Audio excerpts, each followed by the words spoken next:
పలుకొడుచున్న మీ అందరికీ ప్రభువైన యేసుక్రీస్తు నామములో మీ అందరికీ వందనాలు, దేవునికి స్తోత్రాలు. పరిశుద్ధ గ్రంథ బైబిల్లో నుంచి కొన్ని మాటలు మనం చూద్దాం.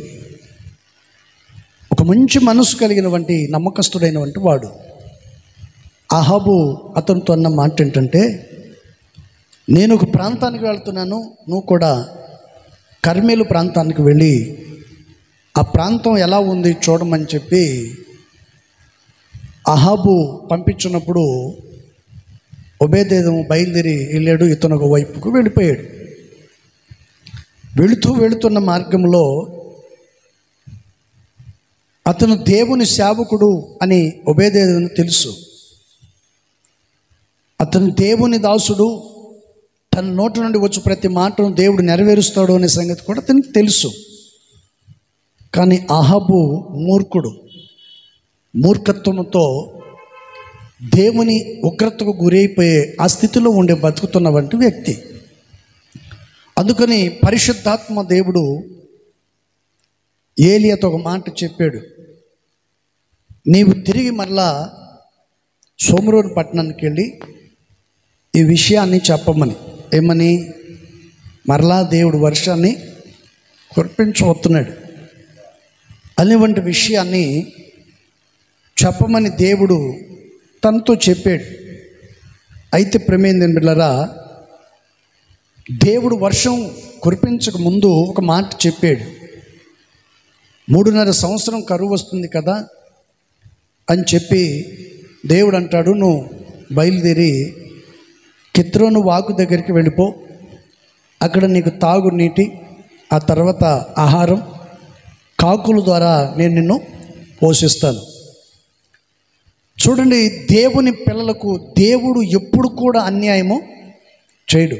దేవుడు తన పిల్లలను తప్పనిసరిగా తాను పోషిస్తాడు. ఈరోజు చాలామంది దేవుణ్ణి నమ్ముకొని ఆకలి దప్పులతో మేము చస్తున్నాము, తినటానికి కూడా తిండి దొరకట్లేదు అనే మాట మాట్లాడుతున్నారంటే వాళ్ళంత మూర్ఖులు మరొకరు లేరు అని అర్థం. ఎందుకంటే వారు ప్రార్థన చేయరు, భయముతో ఉండరు, భక్తి కలిగి జీవించరు. దేవుని పిల్లలు భయముతోను భక్తితోను ప్రార్థన చేసి చూడండి, దేవుడు ఏలియను పోషించిన వాడు మిమ్మల్ని కూడా పోషిస్తాడు. కాకుల ద్వారా దేవుడు ఏలియను ఆహారాన్ని ఇచ్చాడు. Praise the Lord. అలాంటి పరిస్థితుల్లో దేవుడు మరలా అతనితో మాట్లాడి తిరిగి మరలా సోమరోను పట్టణానికి వెళ్ళమని చెప్పినప్పుడు దేవుడు ఏలియా మరి దేవునితో మరలా అంటున్నాడు, అయ్యా నేను ఆ పట్టణానికి నేను ఎలా వెళ్ళగలను? అక్కడ యెజ్బేలు రాని 450 మందిని పోషిస్తూ ఉంది. అప్పుడు దేవుడు ఈ మాటను విన్నప్పుడు, లేదు నువ్వు వెళ్ళమంటే ఇతను బయలుదేరి వెళుతున్నప్పుడు మధ్యలో ఒబేదేదోము అని ఇతను మరలా ఏలియాతో కలిసి ఒక మాట చెప్పాడు.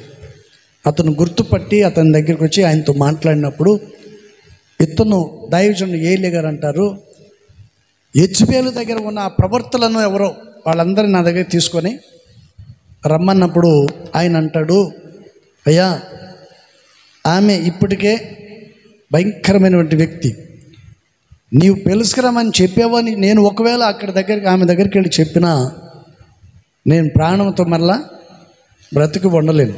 కనుక నేను దేవునికిని నీకును వ్యతిరేకను ఎప్పటికీ కాను, నన్ను క్షమించమని తాను అడుగుతారు.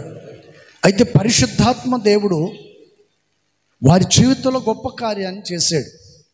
ఏమిటి అనేవంటి విషయాన్ని మనం చూస్తే బైబిల్లో మరొక మాట కూడా రాయబడి ఉంది. Praise the Lord. హల్లెలూయా.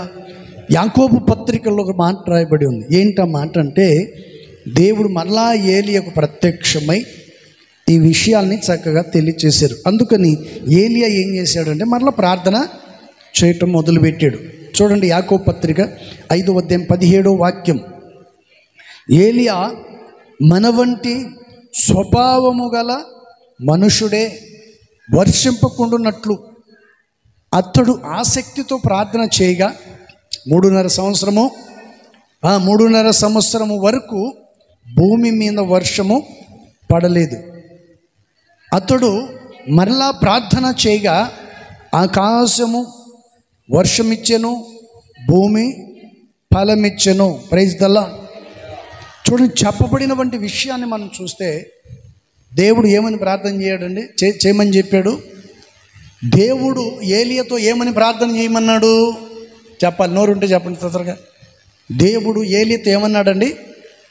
వర్షం పడకుండానట్లు ప్రార్థన చేయమన్నాడు. అన్నాడా లేదా? బైబిల్ ఉన్నాయి మీ కాడ, చూసారా? బైబిల్ చూసారా లేదా? ఊరికే నమ్మకం చూస్తున్నారా? ఎప్పుడు చూడలేదు అన్నట్టుగా. Praise the Lord. దేవుడు చెప్పాడు ఏలియాను, ప్రార్థన చేయి, 3.5 సంవత్సరం నేను వర్షము కురిపించుకుంటున్నట్లు నువ్వు ప్రార్థించి అన్నాడు.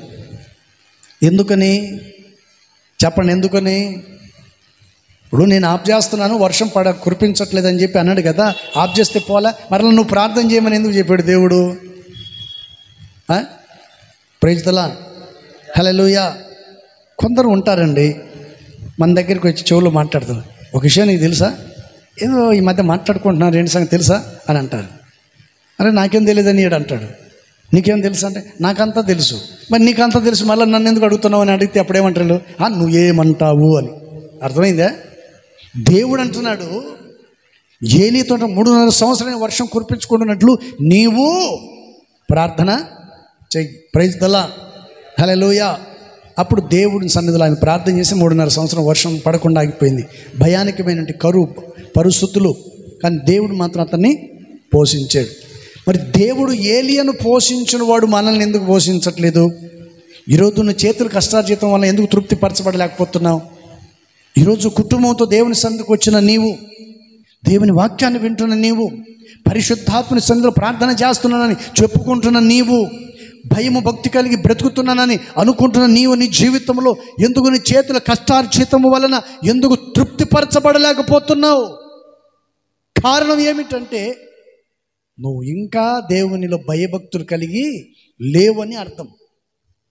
భయభక్తులు కలిగిన వాడు ఆశీర్వదించబడతాడు, తృప్తిపరచబడతారు, దీవెనకరంగా వాళ్ళు ఇతరులకు మాదిరిగా నిలబడతారు. Praise the Lord. హల్లెలూయా. అయితే దేవుడు మరలా ఏం చేశాడంట? నువ్వు మరలా ప్రార్థన చేస్తే 3.5 సంవత్సరం అయిపోయింది కదా, ఇదిగో మరలా ప్రార్థించు. నువ్వు ప్రార్థన చేస్తేనే భూమి మీద చెప్పండి ఏం చేస్తాను చెప్పాలి తొందరగా. మీరు బైబిల్ చదువుతలేడు, చూడండి, నాకెళ్ళి చూడండి, కొంచెం నాకెళ్ళి చూడండి. Praise the Lord. హల్లెలూయా. చూడండి, దేవుని సన్నిధిలో ఏలియా ప్రార్థన చేశాడు కదా, చేశాడా లేదా? ప్రార్థన చేశాడు. ప్రార్థన చేస్తే దేవుడు వర్షం కురిపించాడా లేదా? మరి మనం ప్రార్థన చేస్తే ఎందుకు మనకు డెవలప్ కావట్లేదు? ఎందుకు మన ప్రార్థన ఫలించట్లేదు? ఎందుకని మన చేతిలో నెమ్మది కలగట్లేదు? కారణం ఏంటంటే ఏదో ఒక లోపము నీలో, చెప్పండి, ఏదో ఒక పొరపాటు అనేది మనిషి జీవితంలో దాగి ఉంది. ఆ బలహీనతను ఎప్పుడైతే నువ్వు విడిచిపెడతావో అప్పుడు నువ్వు ఆశీర్వాదకరంగా మార్చబడతావు. ఎప్పుడైతే దాన్ని విడిచిపెట్టి ప్రభు వైపునకు చేతులు ఎత్తుతావో అప్పుడు నువ్వు బాగుపడతావు, ఆశీర్వాదకరంగా ఉంటావు. విడిచిపెట్టేంతవరకు నువ్వు ఎలా ఉంటావో తెలుసా? నువ్వు ఎంతకాలం దాన్ని విడిచిపెట్టకుండా ఉంటావో అంతకాలం ఎలా ఉంటావంటే పచ్చగా కనపడిందంట. ఏంటిది? అంజురపు చెట్టు. యేసు ప్రభు దారిని వెళ్తా ఉంటే చెట్టు కనపడింది, పచ్చగా కనపడింది, పచ్చగా కనపడిందండి. ఆ పచ్చని చెట్టు దగ్గరికి ప్రభు వెళ్ళి చూస్తే ఏం కనపడలేదంట? చెప్పాలి, ఏం కనపడలేదండి? ఏం కనపడలేదు? ఒక్క పండు కూడా కనపడలేదు. మీరు సంఘంలో విశ్వాసులే కానీ ప్రార్థనకైతే వస్తున్నారే కానీ మీలో ఏం కనపడట్లేదు? ఫలము కనపడట్లేదు. నేను అన్నానని కోపపడబాకండి, ఉందో లేదో మీకే తెలుసు. Praise the Lord. మీరు ఎంతవరకు ఆశీర్వదించబడ్డారో మీకు తెలుసు, ఎంతవరకు దేవుని సహాయాన్ని పొందుకుంటున్నారనేది మీకు తెలుసు. Praise the Lord. నా జీవితంలో ప్రభు ఒక్కొక్క కార్యాన్ని చేసుకుంటూ వస్తున్నారు. మీరు చూస్తూనే ఉన్నారు కదా, చూస్తున్నారా లేదా? చూస్తున్నారా లేదా? నేను ఇక్కడ అడుగుపెట్టిన దగ్గర నుంచి నా జీవితంలో ప్రభు ఎన్నో కార్యాలు చేశారు. పాడుబడిన ఇల్లును కట్టాం, నా జీవితంలో ప్రభు కార్యం చేశాడు. మీరు చేశారు, నా జీవితంలో ప్రభు కార్యము చేశాడు. నేను అనుకుంటాను నా జీవితంలో ప్రభు ఇంత పెద్ద ఇల్లు నేను కట్టగలిగాను, దేవుడే దాన్ని నాకు సహాయము చేశాడు. అది మీ ద్వారా కావచ్చు, ఇంకా ఎవరి ద్వారా అయినా కావచ్చు. దేవుడు నా జీవితంలో చేసిన కార్యం. Praise the Lord. ఆ తర్వాత మనం ఈ ముందు ఏం చేసామండి? పెంచాం. మరి ప్రభు నా జీవితంలో కార్యం చేశాడా లేదా? ఆలోచించండి. దేవుడు నా జీవితంలో కార్యం చేశాడా లేదా? చేశాడు. ఆ తర్వాత మరలా ఇదిగో ఇటుపక్క పగలు కొట్టేసింది. Praise the lord. ప్రభు నా జీవితంలో కార్యం చేశాడు. నేను చెప్తున్నాను, మీ జీవితంలో మీరు పొందిన వాళ్ళైతే ప్రభుకు మీరు సాక్షిగా బ్రతకాలి. Praise the Lord. అందుకని గత సంవత్సరంలో మనం పాట పాడుకున్నాం కదా, స్తుతి పాడుటకే. చెప్పండి, దేవుడు మనల్ని ఎందుకు బ్రతికించాడంట? కరోనాలో అందరూ చచ్చిపోయారు కదా, మనం బతికాం కదా.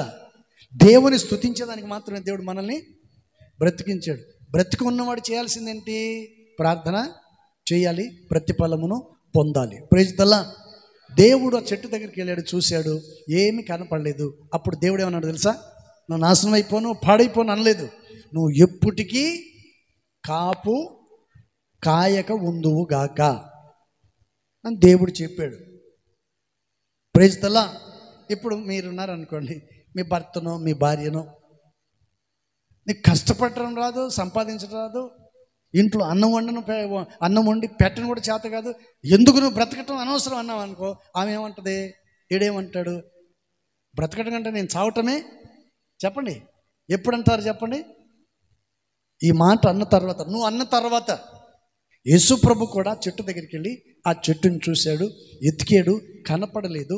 ఆ చెట్టుని అన్నాడు, ఎప్పటికీ నీవు కాపు కాయక ఉందువుగాక. Praise the Lord. హల్లెలూయా.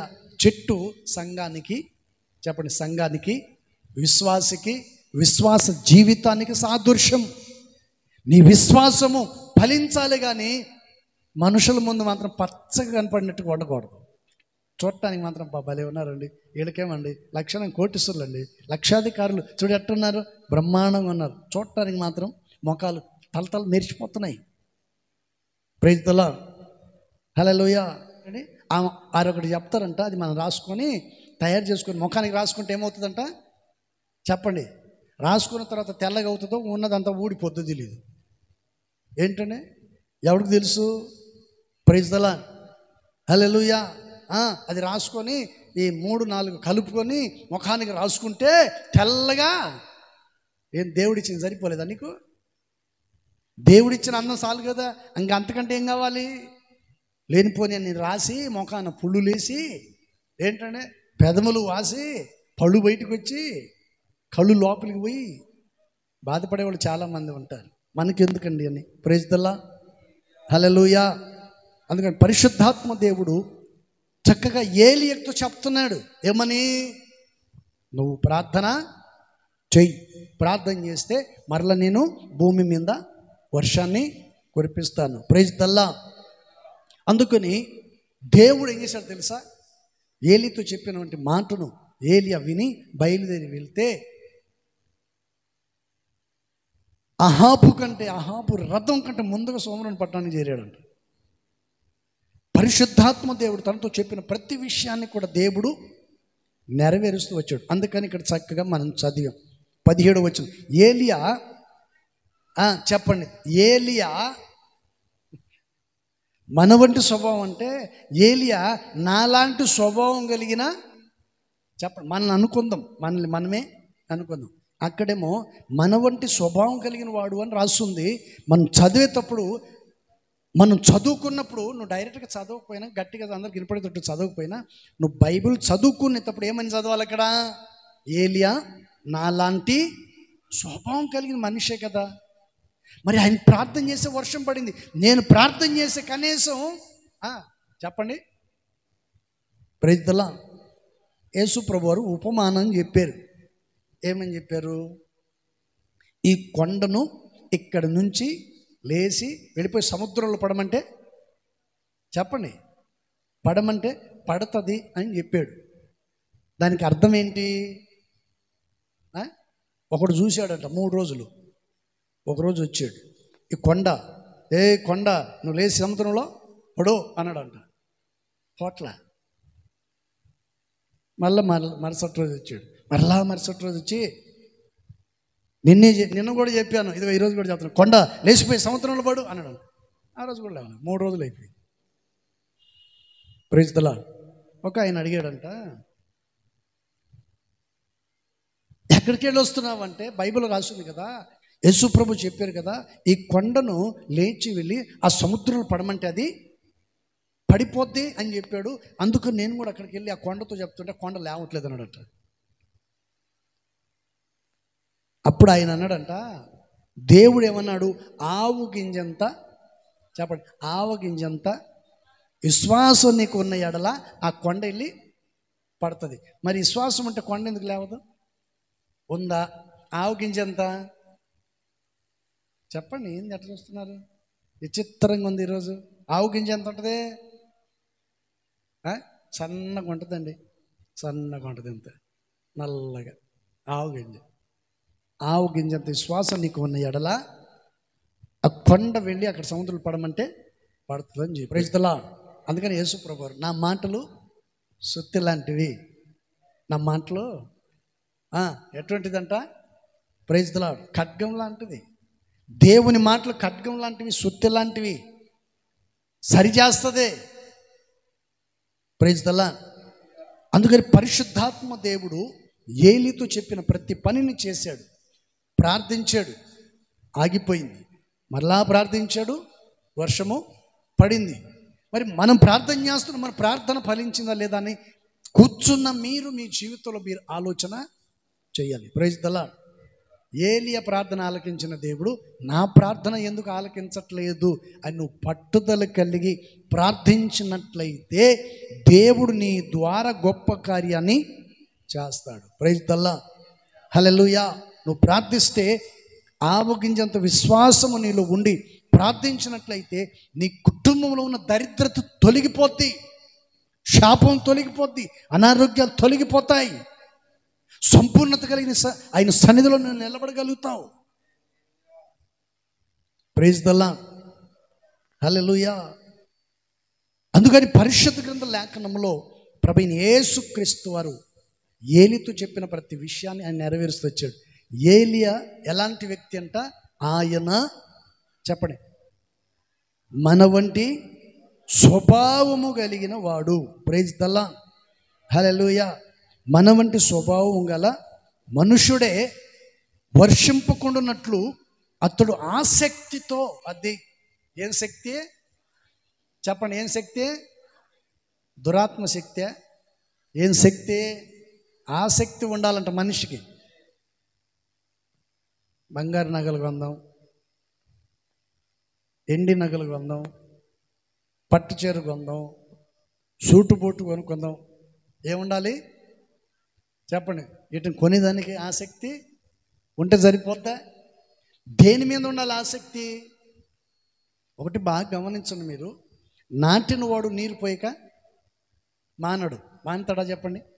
ఇప్పుడు పెళ్ళి చేసుకున్నాడండి, ఉండటానికి సరైన ఇల్లు లేదు. పెళ్లి చేసుకున్నాడు తన భార్యను సాగుకుంటాడా లేదా? సాగుతాడా లేదా? ఏదో ఒక రకంగా కష్టపడి ఏ పూటకు ఆ పూట కష్టపడి సంపాదించుకొనైనా తన భార్య పిల్లల్ని పోషించుకోవాలని ప్రయాసపడతాడు. ఎందుకని? పోషించకపోతే పరువు పోద్ది, నలుగురిలో అవమానకరంగా ఉంటుంది. అది శరీర సంబంధమైన విషయం. ఇప్పుడు ఆత్మ సంబంధమైన విషయంలో అదే ప్రోబలం చూపించాలి, అదే పట్టుదలను దేవుని సన్నిధిలో కూడా చూపించాలి. ఏలియా మన వంటి స్వభావం గల మనుషుడే. అతడు ఆసక్తితో ప్రార్థించగా వర్షము ఆగిపోయింది. మరలా ప్రార్థన చేస్తే దేవుడు వర్షాన్ని కురిపించాడు. అందుకని తర్వాత మాట ఏమన్నాడు? 18వ వాక్యం, అతడు మరలా ప్రార్థన చేయగా ఆకాశము వర్షం ఇచ్చెను, భూమి తన పంటను ఇచ్చెను. Praise the Lord. తర్వాత మాట ఏమన్నాడు? నా సహోదరులారా, మీలో ఎవడైనను సత్యము నుండి తొలగిపోయినప్పుడు మరి ఒకడు అతని సత్యమునకు మళ్ళించిన ఎడల పాపిని వాని తప్పు మార్గము నుండి మళ్ళించువాడు మరణము నుండి యొక్క ఆత్మను రక్షించి అనేక పాపములను తాను తెలుసుకొనవలెను. Praise the Lord. ఒక వ్యక్తి దారి తప్పిపోయాడు, ఆ వ్యక్తిని మనం ఏం చేయాలంట? మరణం నుండి తప్పించటం. అప్పుడు ఏమవుతుందంటే తను చేసిన తప్పులన్నీ ఏమైపోతాయంట? కనపడకుండా పోతాయి. Praise the Lord. ఒక వ్యక్తిని మనం సరైన మార్గంలో నడిపించే వ్యక్తులుగా ఉండాలి. Praise the lord.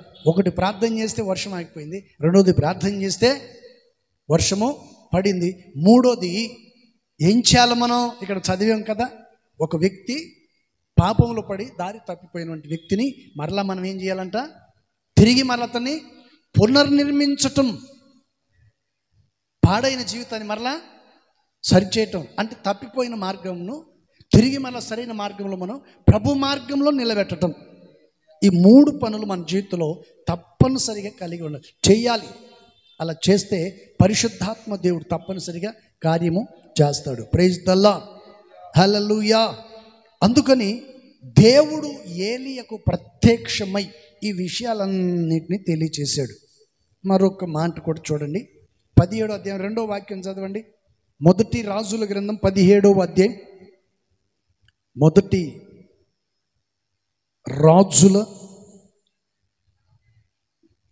రాజుల గ్రంథం 17వ అధ్యాయము 2వ వాక్యం. పిమ్మట యెహోవాకు అతనికి ప్రత్యక్షమై, నీవు ఇచ్చట నుండి తూర్పు వైపునకు పోయి యోర్దానును ఎదురుగానున్న కెద్రోను వాగు దగ్గర దాగి ఎండుము. ఆ వాగు నీరు నీవు తాగుదువు, అచ్చటికి నీకు ఆహారము తెచ్చున్నట్లు. ఏం కాకులు? అంటే కాకులే. కాకుల ద్వారా నేను అక్కడ నీకు ఆహారము. Praise the Lord. దేవుడు చక్కగా చెప్పాడు, అక్కడికి వెళ్ళు, ఆ వాగు నీరు తాగుతుండు, నేను కాకుల ద్వారా నీకు ఆహారము పంపిస్తాను. నీళ్లు తాగాలి, చెప్పండి, ఆహారము తినాలి, మూడోది ప్రార్థన చేయాలి. Praise the Lord. దేవుని మందిరానికి వచ్చిన నీవు నీ ప్రవర్తన సెట్ చేసుకొని మందిరంలో జాగ్రత్తగా కూర్చొని నీ మైండ్లో ఉన్న చెడు అంతా తీసేసి ఫ్రెష్ మైండ్తో దేవుని మాటలను వింటే మూడోది ఆశీర్వాదకరంగా ఉంటాం. Praise the Lord. దేవుని మందిరానికి రావాలి, దేవుని మాటలు వినాలి, దేవుని ఆశీర్వాదాలు పొందుకొని తిరిగి నువ్వు ఇంటికి వెళ్ళాలి. Praise the Lord. అందుకని ఏలియా దేవుడు చెప్పిన ప్రతి విషయాన్ని జాగ్రత్తగా మెలకు కలిగి విధేయత గలవాడై దేవుని సన్నిధిలో ప్రార్థింపగా దేవుడు ఏం చేశాడంట? వర్షాన్ని కురిపించాడు. అందుకని భూమి ఏమిచ్చింది? చెప్పండి, ఏమిచ్చిందండి?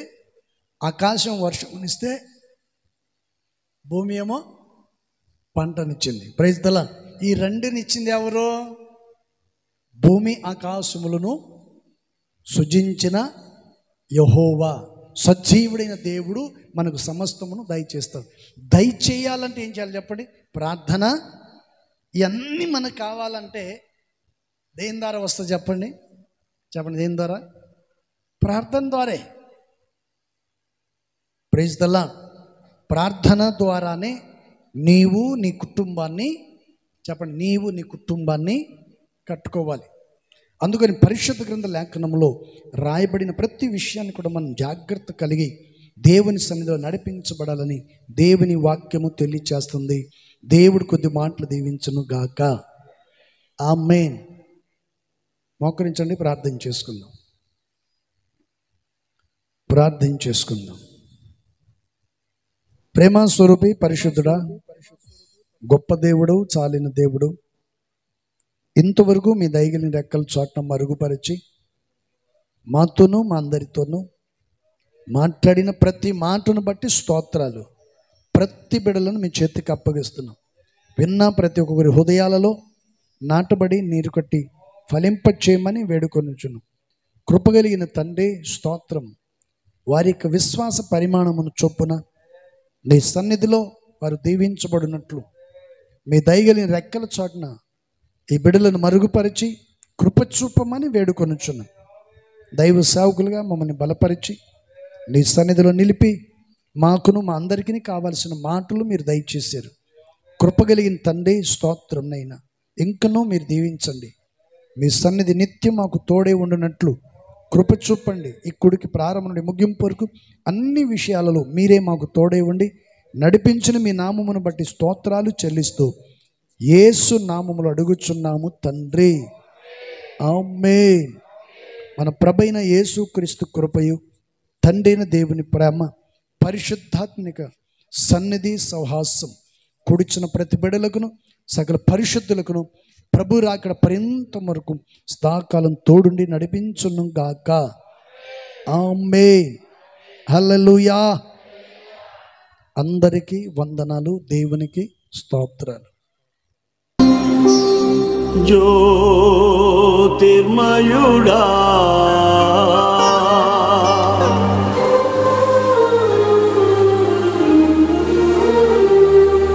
నా ప్రాణప్రియుడా, స్తుతి మహిమ